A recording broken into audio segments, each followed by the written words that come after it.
Hello, everyone. My name is Rachel. I'm a very grateful recovered alcoholic and addict. Welcome to Infinite Power and Love book study.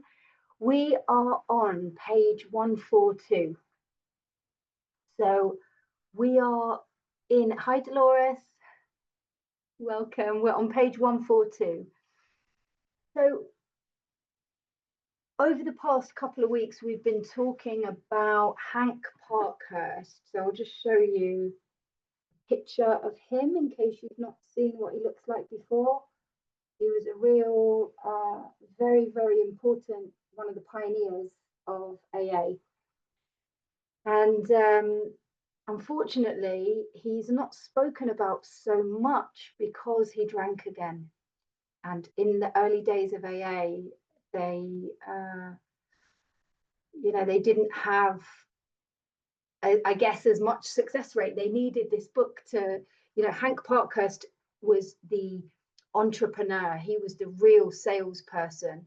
He was the driving force around getting the money that actually made this happen for all of us. But because he drank again, his kind of input was pushed to one side. Lynn brought up yesterday, he was the second to recover in New York. So I'm quite a visual person. I'm probably going to need a little spider graph to be like, okay, Akron, Ohio, Bill, Dr. Bob, Bill Dotson, and then it was, where it went from then. So, but I haven't got that yet. So what else about? Yeah, so his story in the first edition was the unbeliever, and he's also talked about in the doctor's opinion. So where Dr. Silkworth talks about a case that on page XXXI, so second to last page on the doctor's opinion, 31, that first story about the guy brought in, treated for chronic alcoholism, pathological mental deterioration. That's Hank Parkhurst. And the second story is about Fitz Mayo. So, very experienced employer who turned out to be an alcoholic. And what we've covered so far in this, hi Lynn, great to see you. What we've covered so far is Hank Parkhurst starts off with this call to our heartstrings and the fatal nature of the illness that he's experienced in his big company that he, this, what's it called? Standard Oil, 6,600 men, assistant manager, but that's a lot of people. So he worked with a lot of alcoholics, and he starts off the chapter like these amazing men, these amazing staff members, employees killed themselves. And he used 3 different examples. One shotgun, one hung himself, one jumped out the window.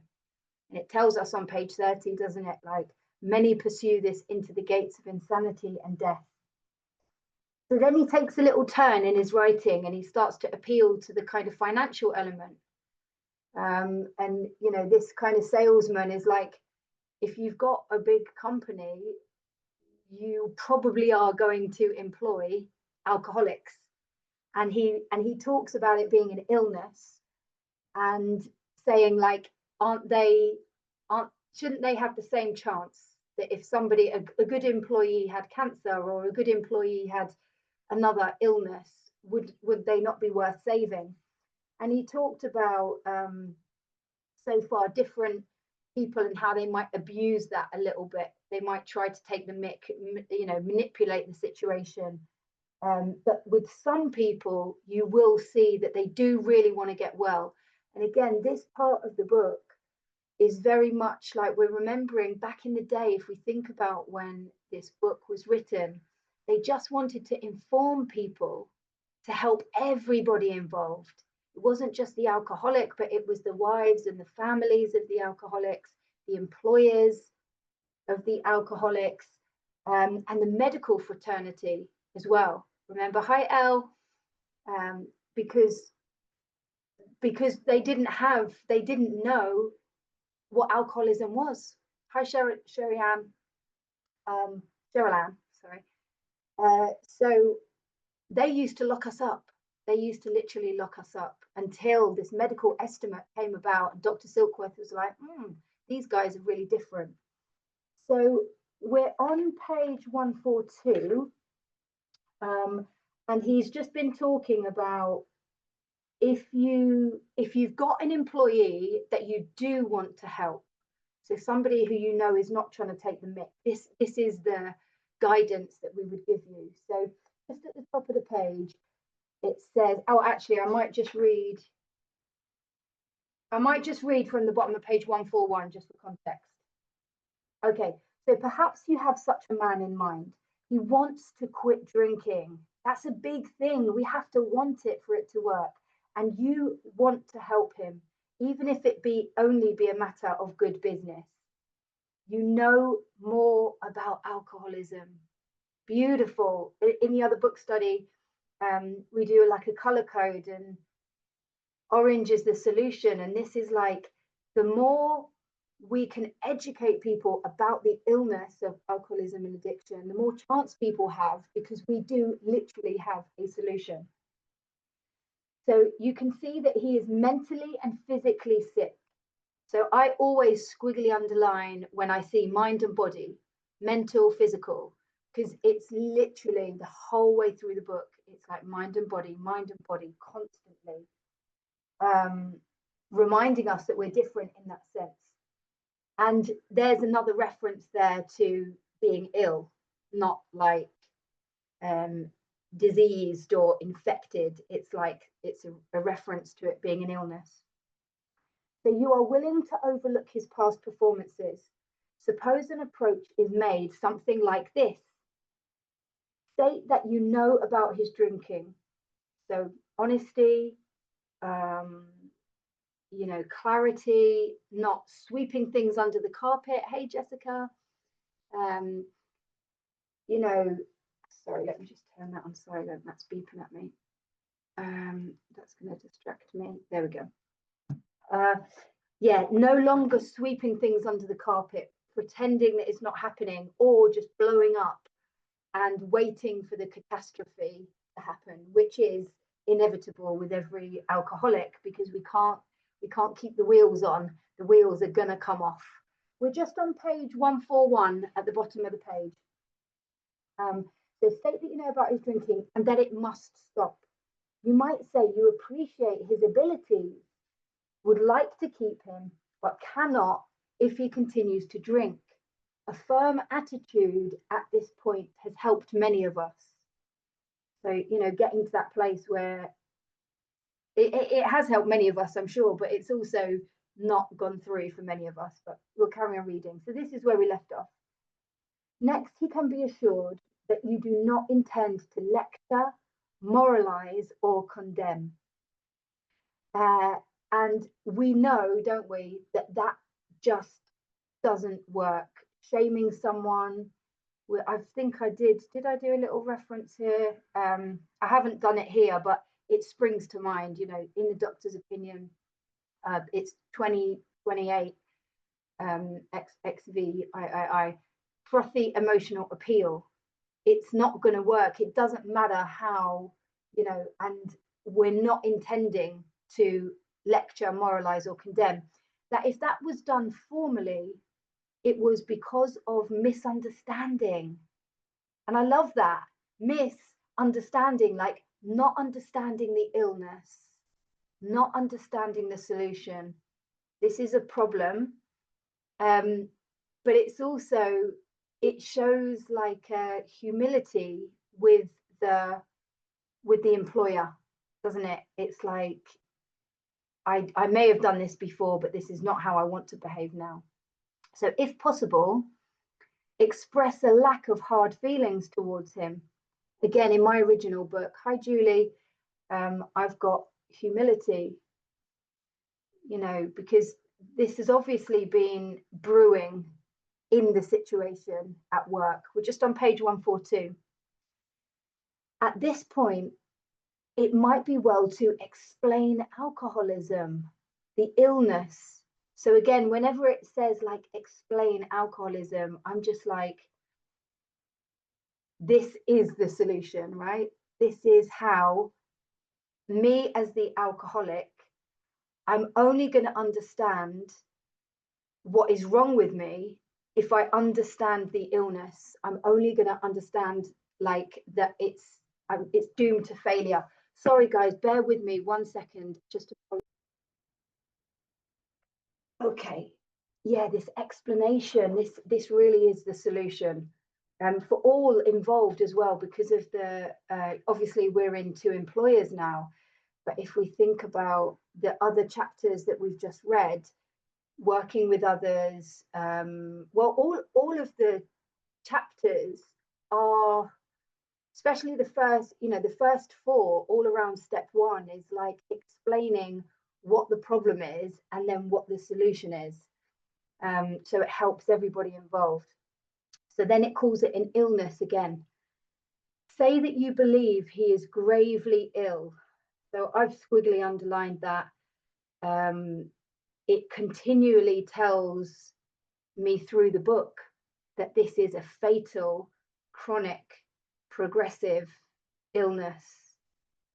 And it says with this qualification, being perhaps fatally ill, does he want to get well? And I did a little cross-reference, and feel free to do it or not, but next to with this qualification, I did a little cross-reference to page 44 in We Agnostics, where that is the first place I always take a sponsee. And because it's the qualifying questions that is, if when you honestly want to, you find you cannot quit entirely, or if when drinking you find you cannot control the amount you take, then you are probably alcoholic. So this is from the employer saying, if this person is alcoholic, they are gravely ill. This is perhaps a fatal illness. And so I did that little reference because I thought it's a good place for the employer to go, I can only think you're alcoholic, but can you qualify yourself? And you stop when you honestly want to? And can you control the amount you take when you start? If the answer is no, then you're probably alcoholic. So, and then this, does he want to get well? So actually, I'll carry on reading, but there's a couple of cross-references here. And with more time, I probably could have thought of loads more, because I love the way Bill Wilson, from the beginning of the book all the way through, checks in to say, do you want what we have? Do you want to get well? Are you willing to go to any lengths? Because if that person is not willing, we know from our own experience that it's just not going to work. So does he want to get well? You ask because many alcoholics, being warped and drugged, do not want to quit. That's it's that there's another bit in the book, I can't remember where it is, but it says to be gravely ill, or to live on spiritual, to be doomed an alcoholic death, or to live on spiritual terms, are not always easy alternatives to face. Somebody in this room might know where that is. I can't remember off the top of my head. But it's funny, isn't it? It's like the alcohol, the substance, could literally be killing us. It could be stripping away everything in our lives. But there's something in the alcoholic that is like, I don't want to quit. It's like this security, isn't it? This safety, this security, but I don't want to quit. But does he? Will he take every necessary step? Love that. Necessary, like it's absolutely essential. We can't cherry pick. We can't skip. We can't, choose choose a different way round to do the steps. To take every necessary step.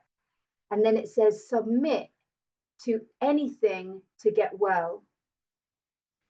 And I now have come to love that word submit. It's like the word obey, which are words that alcoholics and drug addicts, like, if you're anything like me, there's no way you'll have to kill me before I submit or surrender. But now it's like, am I going to allow this program to work in my life? Am I going to trust this process? Am I going to surrender, submit to anything to get well? So that's quite a strong couple of lines, isn't it? To take every necessary step, submit to anything to get well. And then it's like it ends off beautifully, to stop drinking forever. And I did a little cross reference here. I think I've missed some cross references out, but I might go back to those. It's page, so if you want to follow this cross reference, it's XVII. So that's XVII, and it's the second edition. The forward to the second edition, sorry. And it's just at the top of the page, and it says it also indicated that strenuous work. Oh, let me check 1 sec. Am I doing the right thing? Oh yeah, sorry. For a minute, I just completely got confused. It also indicated that strenuous work, one alcoholic with another, was vital to permanent recovery. Permanent recovery. Now, if I understand my step one, and I understand that I'm an alcoholic, I've lost my legs, I cannot grow new ones, my body will react with this phenomenon of craving if I put one drop in me, and I have this mental obsession that makes me think I can still control and enjoy my drinking. Well, I know that I need this thing to be permanent, and that is what is on offer if I want it. And obviously that's quite scary when you first come in, because you can't understand it. But then luckily we've got all these people who can give us hope that it can work, and it does work. And the days turn into weeks, and the weeks turn into months, and the months turn into years. So I did do some other cross references, but let me just see. Okay, so where it says, but does he? So there's that question again about, does he want to get well?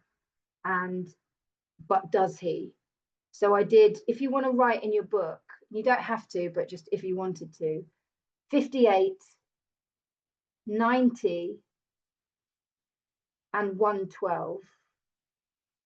So that's 58, 90, and 112. So on 58, it's that question towards the bottom of the page that says, where did I put it? Do you want what we have? Why can't I find it? Oh, because I'm on the wrong page. Sorry. There we go. I was looking on the wrong page. So it's just sort of below the middle of the page. Our stories disclose in a general way what we used to be like, what happened, and what we are like now. If you have decided you want what we have and are willing to go to any length to get it, then you are ready to take certain steps. So I did that little cross-reference there, and then I'll just find the other one on page 90. 142. Yeah, so again, it's sort of in the middle of the page where the paragraph starts. The family may object to this. If you go down 1, 2, 3, 4, 5 lines, then let his family or a friend ask him if he wants to quit for good, and if he would go to any extreme to do so.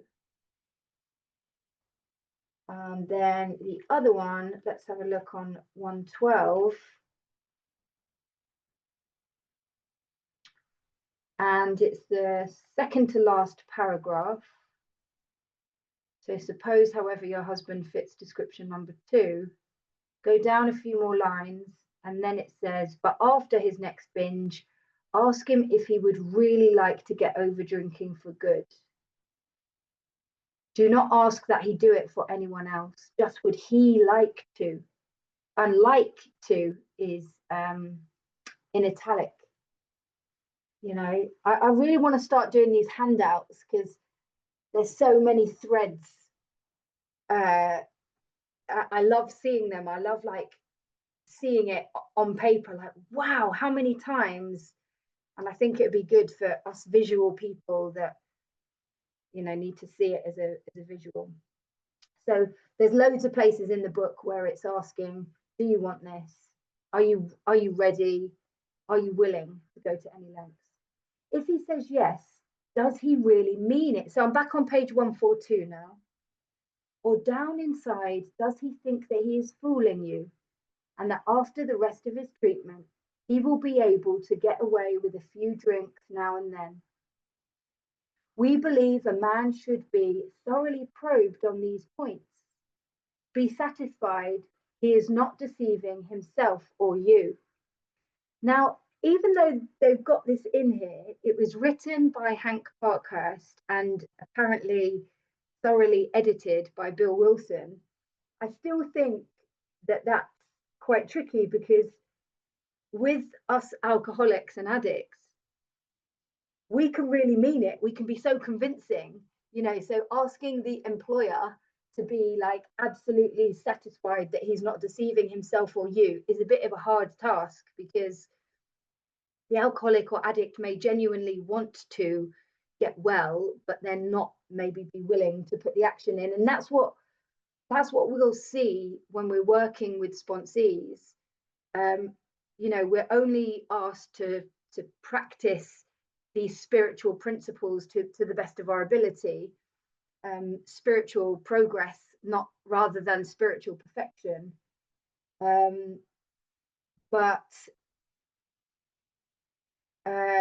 But we will see the difference between someone who is definitely willing to put the work in compared to somebody who's not. That will be very apparent in a very short time, won't it? You can tell when people are hungry and eager. So whether you mention this book is a matter for your discretion. If he temporizes and still thinks he can ever drink again, even beer, he might as well be discharged after the next bender, which, if an alcoholic, he is almost certain to have. So unfortunately, you know, it's inevitable, isn't it? And temporizes means, I'll read it out twice because the definition's quite long. Avoid making a decision or committing oneself in order to gain time. So avoid making a decision or committing oneself in order to gain time. So it's saying very clearly here, isn't it, that if you're dealing with someone who is just trying to bide time and thinks that they can drink again, now as the employer that you know more about alcoholism, it says he might as well be discharged after the next bender, which if he is an alcoholic, he is almost certain to have. He should understand that emphatically. Either you are dealing with a man who can and will get well, or you are not.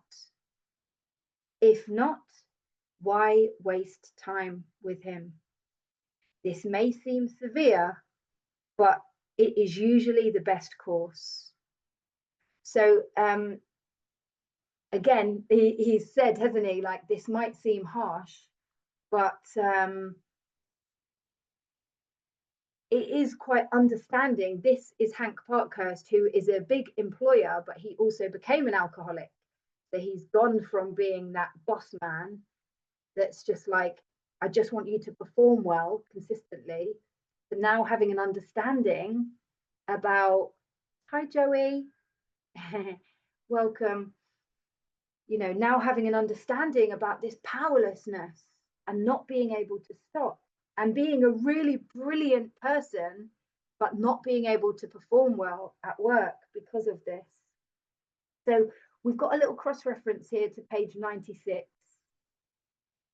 which is such a good place to come back to if you're dealing with any sponsees, or sponsees want guidance on their sponsees. Let me just find it, where it very clearly says at the top of the page, 96, do not be discouraged if your prospect, so in this case we could say employee, does not respond at once.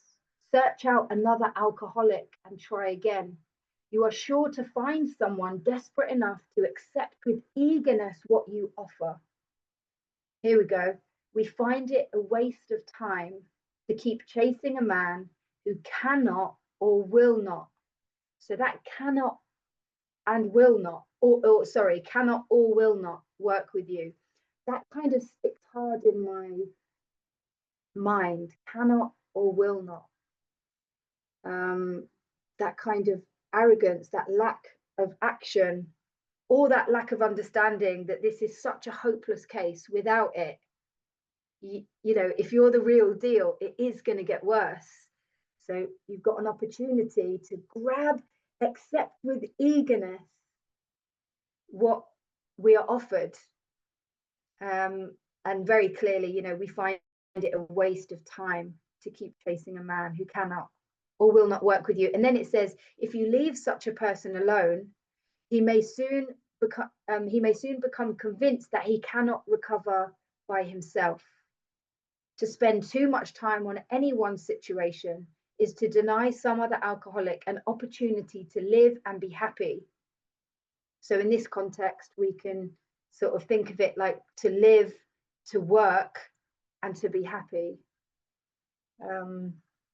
Bless those employers who are understanding, you know, because all of us on this meeting are either alcoholic or addict, and we've had employers before, and we've probably, I can't speak for you guys, but I know that I was not a great employee.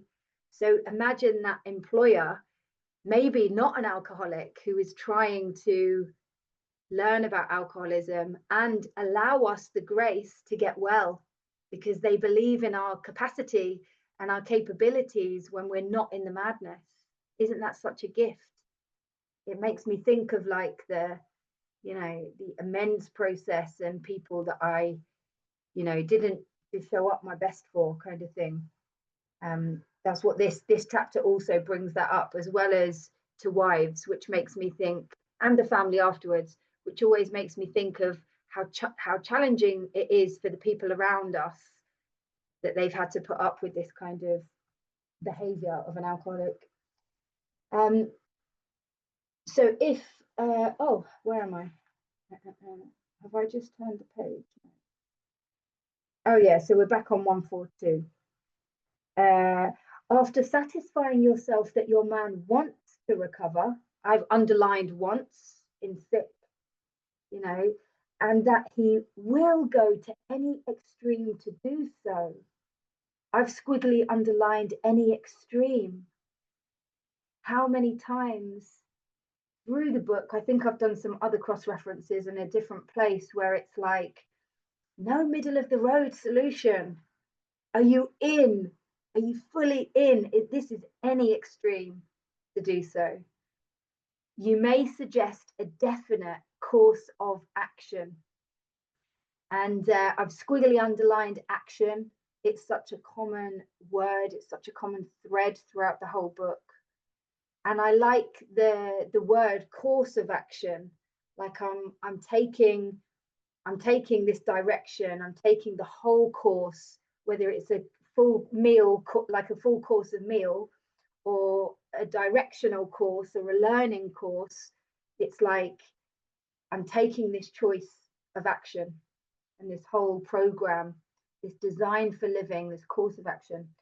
For most alcoholics who are drinking or who are just getting over a spree, a certain amount of physical treatment is desirable, even imperative. And so he's talking about detox, that, you know, there's a bit in the doctor's opinion. It's 26, but in Roman numerals, so XXVI.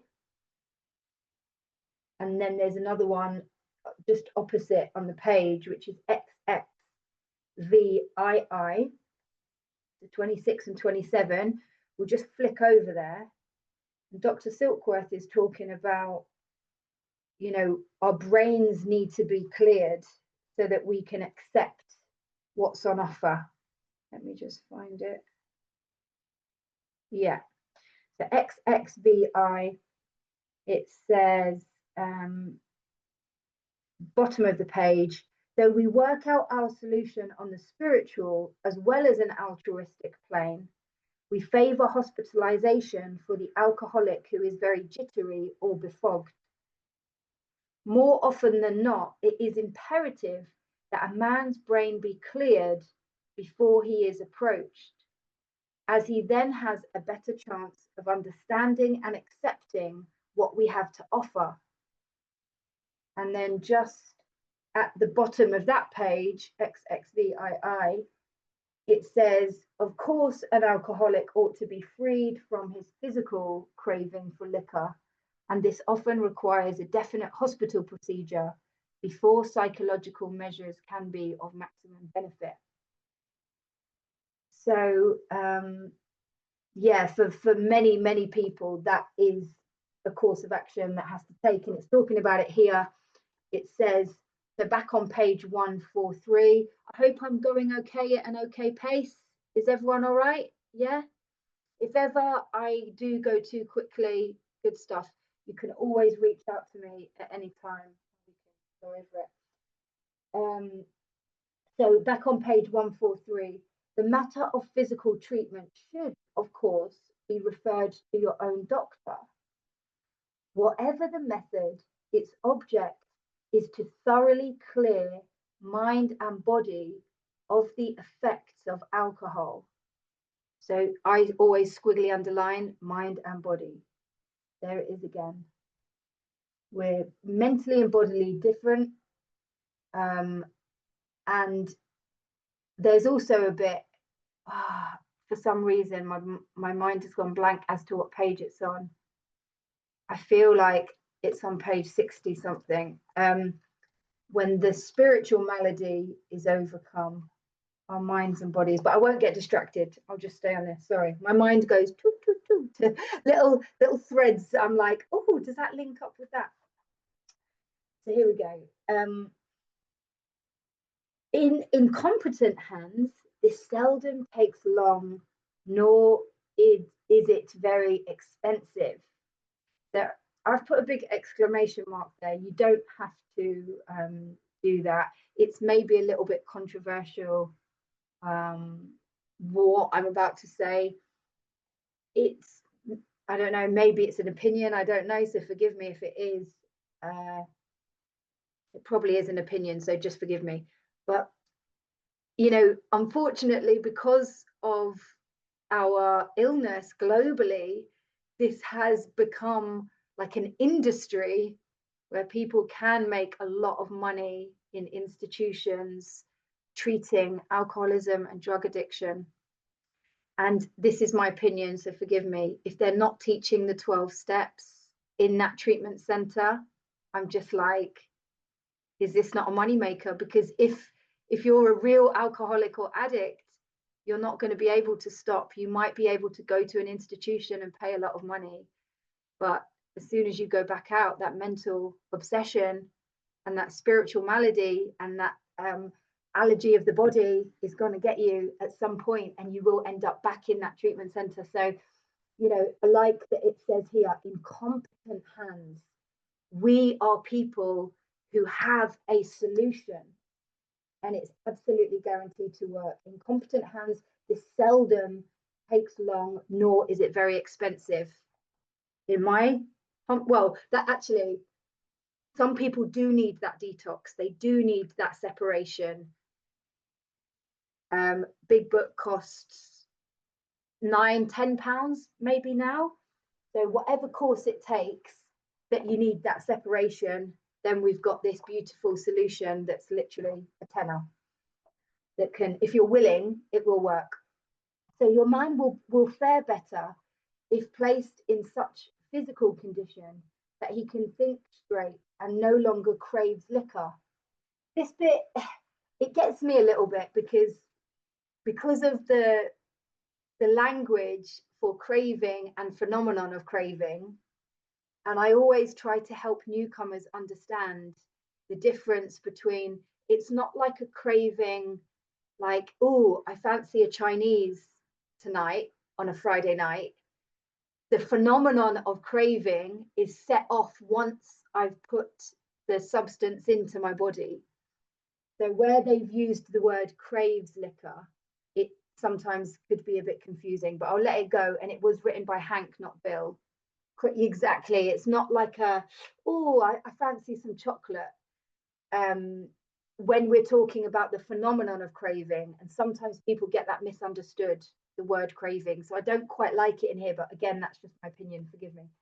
So if you propose such a procedure to him, it may be necessary to advance the cost of treatment. But we believe it should be made plain that any expense will later be deducted from his pay. It is better for him to feel fully responsible. So, you know, this is kind of tying in with our traditions, isn't it? AA, CA, whatever, is fully, tradition 7 is that we are fully self-supporting. We decline outside contributions. I didn't actually have that as a note, it's just come to me now. But I quite like that. And I have done some other cross references for that bit as well. I'm just going to put trad 7 there. So next to advance the cost of treatment, I did a cross reference to page 78. And this is in the amends process. And it's halfway down the page on 78. And it says, most alcoholics owe money. So the other cross-reference, so if you want to put 143 on most alcoholics owe money,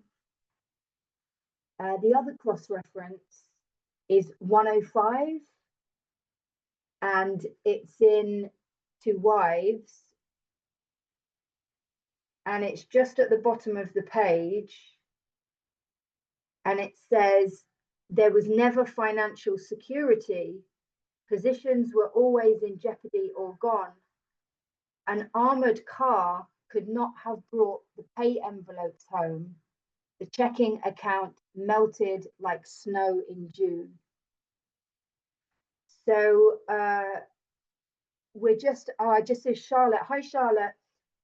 We're just on page 143, and we just did some cross references to 78 and 105. And that kind of, the cross references that we just did just tie into the alcoholic behavior. Like, all of my money, usually, not always, obviously, some people have loads and loads of money, but you know, lots of alcoholics are in debt. They're prioritizing their booze and substances, and they're not able to, you know, advance, they're not able to pay for their own treatment. And it says here, you might need to advance the treatment, but make it plain that you're gonna pay back for this, because we have to, right? If we're bailed out all the time. There's that sneaky thing in the mind that's like, oh, it wasn't that bad, that wasn't that painful. It's like, that's because you didn't pay for it. So back on 143, if your man accepts your offer, it should be pointed out that physical treatment is but a small part of the picture. Isn't that the truth? I'm just thinking of another bit. Stopping drinking is just, yeah, I can't think of where it is. So though you are providing him with the best possible medical attention, he should understand that he must undergo a change of heart. I love that, a change of heart. Like, it reminds me of humility, like really understanding that I need help. I can't do this alone, and I am willing to go to any lengths. And it goes on to say, to get over drinking will require a transformation. That's a big word, isn't it? Absolutely. I haven't got the proper whole definition here, but transformation, if you think of like a transformer, like completely shape shifting everything of thought and attitude. And I love this word attitude. It always pops out to me because I always think my attitude towards my recovery is going to be a whole game changer. Whether I'm having a good day or a bad day, if I can have an attitude of gratitude, that sounds really cheesy. I didn't mean to do that on purpose, but if I can have gratitude and enthusiasm for my recovery, regardless of what's going on, it's going to be easier. I'm constantly bringing myself back to, and it always takes me back to that page 14. Dr. Silkworth says to Bill Wilson, something has happened to you. I don't know what's happened to you, but something has happened to you. You better hang on to it because anything is better than the way you were. And when I'm having a rough time, that's the bit I've got to remember. This transformation of thought and attitude. Am I willing to go for it? And am I going to go for it with enthusiasm? It says next, we all had to. I've got a sign here. It's falling apart. I use it so much. I need to re-stick it. It's like it had a thingy, and now it's all falling apart. But had to is a must.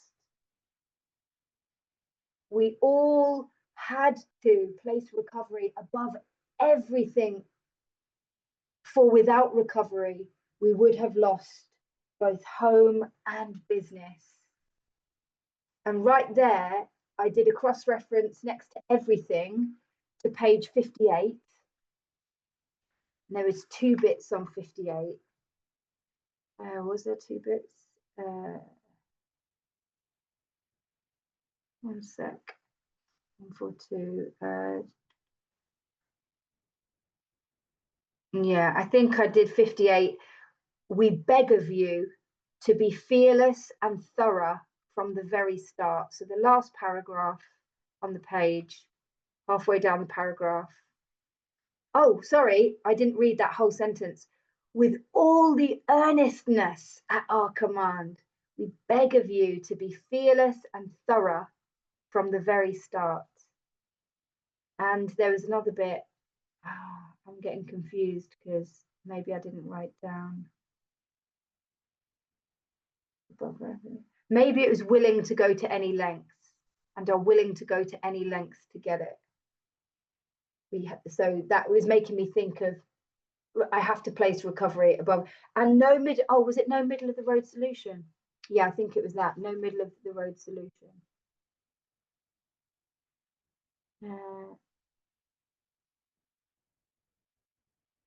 Why am I being? Do you know what? It's because my page is getting. Yeah, thank you, Charlotte. I'm losing my own page numbers. That's what's happening. Okay, but yeah, there's loads of places, isn't there? Oh, I know. I'm thinking of a different page. That's why. Sorry, and I've done a couple of cross references on this page. So the bit I was thinking of there on that page was, we beg of you to be fearless and thorough from the very start. Because here in, Hank Parkhurst is saying we had to place recovery above everything. And throughout the book, they're saying, we beg you, just from the start, be fearless and thorough. And the other bit I was thinking of that I didn't write down is on page 25, where it says, there is no middle of the road solution. And that's why I was confused, because I was like, why is it not on my page? And it was like, because you're on the wrong page, Rach. So on page 25, the last paragraph, it says, if you are as seriously alcoholic as we were, we believe there is no middle of the road solution. And so back on page 143, We all had to place recovery above everything, for without recovery, we could have lost both home and business. Can you have every confidence in his ability to recover? While on the subject of confidence, can you adopt the attitude that so far as you are concerned, this will be a strictly personal matter? That his alcoholic derelictions, and that word means, well, the definition that I've got is shameful failure to fulfill one's obligations.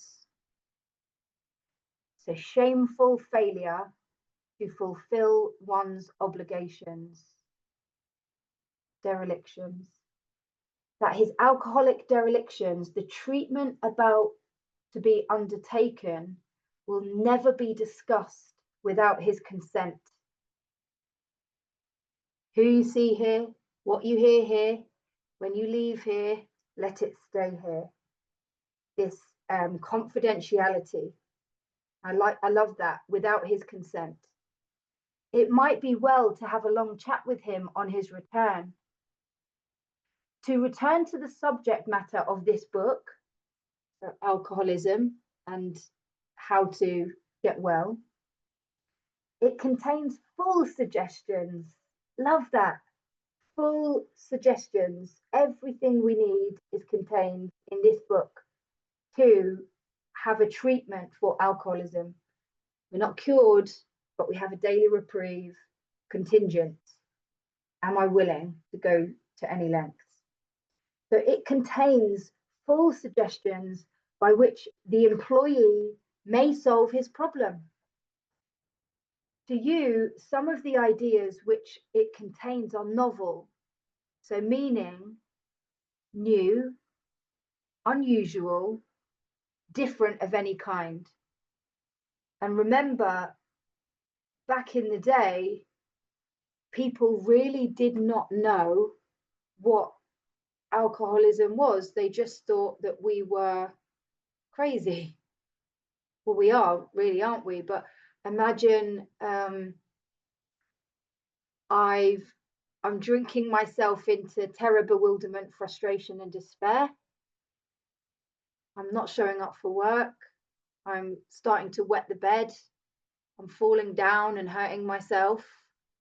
I'm crashing the car. I'm arguing with people. I'm forgetting what I've done. And then I'm going back to the very thing that's, so they just were like, you're insane. And then this book is like, whoa, this is weird. You've taken this moral psychology to a 12-step program, which all these people are using and getting well, and it's all about God and spirituality, and it's like, whoa. So perhaps you are not quite in sympathy with the approach we suggest. Can you imagine? Can you just for a second imagine all of the controversy that this book has brought about over the 86 years or whatever it is? Not only with the alcoholics and the addicts who are using it as an instruction manual, but imagine all of the medical fraternity. Imagine all of the wives and husbands that are reading Two Wives and Two Husbands and going, above everything, I can't get annoyed. You know, there's so much direction in here that's like, oh, wow. So yeah, there must be so much contempt prior to investigation. By no means do we offer it as the last word on this subject. I love the humility of this. You know, there's lots of references in this book to we know only a little, in A Vision for You, isn't it? We know only a little, more is going to be revealed. But so far as we are concerned, it has worked with us. Bless Hank Parkhurst, the poor guy who went back to drinking, but at this stage, well, actually, I think I can't remember when he picked up and when this was actually published. I don't want to quote it because I don't know the actual history of when this was. Somebody else might know on this meeting. So after all, are you not looking for results rather than methods?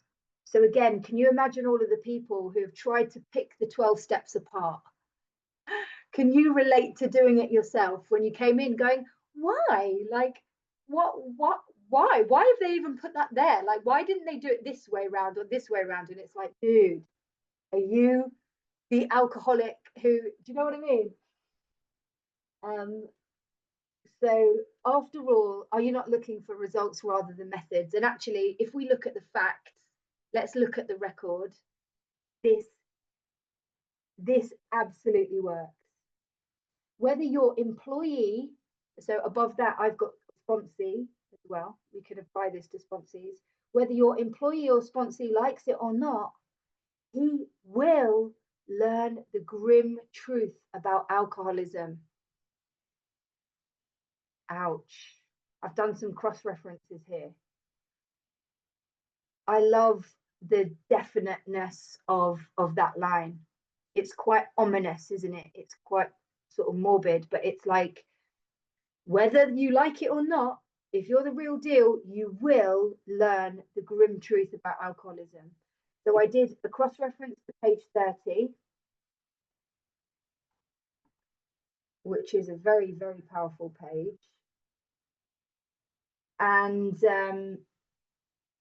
I didn't actually put this in the book. Many pursue it to the gates of insanity and or death. That's a good place to refer to. I actually did it at the bottom of the page where it says, we are convinced to a man that alcoholics of our type are in the grip of a progressive illness. Over any considerable period, we get worse, never better. So that's the grim truth.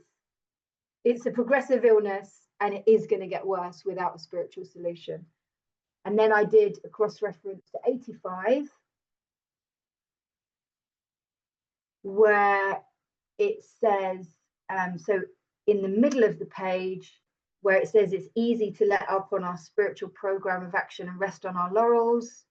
We are headed for trouble if we do, for alcohol is a subtle foe. All of that is relevant, but this is the bit I was thinking of. We are not cured of alcoholism. What we really have is a daily reprieve contingent on the maintenance of our spiritual condition. So the grim truth is that it's a progressive illness and it will get worse, and that we're never going to be cured of it. That's what popped into my mind.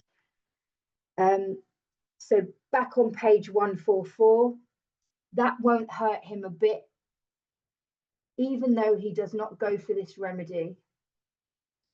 So let me just reread that just to make sure, because it's kind of spun my head out. After all, are you not looking for results rather than methods? Whether your employee likes it or not, he will learn the grim truth about alcoholism.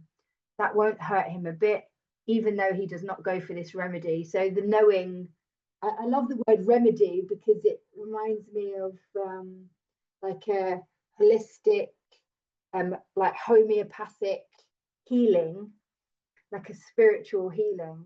But it's saying, you know, if he doesn't want to take this plan, he will find out what he's in for, kind of thing. So we suggest you draw the book, we suggest you draw the book to the attention of the doctor who is to attend your patient during treatment. Again, I love it. They're trying to help the medical fraternity. They really want as many people as possible to understand what the problem is and what the solution is that works. If the book is read the moment the patient is able, while acutely depressed, realization of his condition may come to him. And again, that might seem quite harsh, but it's very specific, isn't it? While acutely depressed, realization of his condition may come to him. And I mean, to be really honest with you all, I struggle sometimes to keep up with all of the newcomers. Bye, Eleanor, great to see you. Bye. I struggle to keep up with all of the newcomers that I come into contact with, just because there's so many of them. But when I read this in the book, it always reminds me, like, follow up on those people that you've had a conversation with that you may not have seen again for a while. It is a progressive illness. They're probably getting worse. They probably aren't into the solution yet. You know, honestly, I even made a spreadsheet of like newcomers just so I can remember who I've spoken to, where I mean the organization of like how far in they are. I was trying to, like, you know, have a reference to go back while they're acutely depressed. Realization of his condition may come to him. We hope the doctor, I'll just read this last paragraph before we finish. We hope the doctor will tell the patient the truth about his condition, whatever that happens to be. Now, if the doctors are not aware about us and what we offer, we know what their solution is. Unfortunately, without understanding what alcoholism is, it's like, here you go, you're obviously depressed. Why don't you take this tablet, this synthetic solution? Oh, you're having trouble sleeping. Why don't you take this? Oh, you have anxiety. Why don't you take this? They're not educated with our condition. So I love the fact that, again, back in the day, they're trying to get us to educate everybody around. When the man is presented with this volume, it is best that no one tell him he must abide by its suggestions. The man must decide for himself. And I love that bit. You know, no one tell him he must abide. We just know it's told us again and again and again and again throughout the book. Don't tell an alcoholic what to do.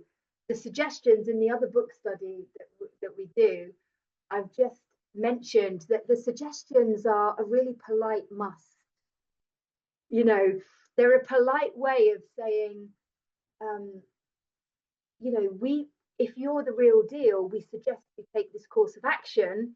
If you want to get well, you must do it. But if you don't want to take it, that's fine. You know, alcohol will beat you into a sense of reasonableness if you survive it, unfortunately. And just, I'll finish on this, a little cross reference next to the man must decide for himself. I did a cross reference to page 95. And this is a beautiful reference here. I love it. It says on page 95, the bottom paragraph, the last line of the paragraph above, it says, if he is to find God, the desire, the will, the wish, the want, the desire must come from within. The man must decide for himself. If he is to find God, the desire must come from within. I think that is a beautiful place to stop. Thank you all so much for being here. I'm just going to press stop on the record. That was the group Conscience.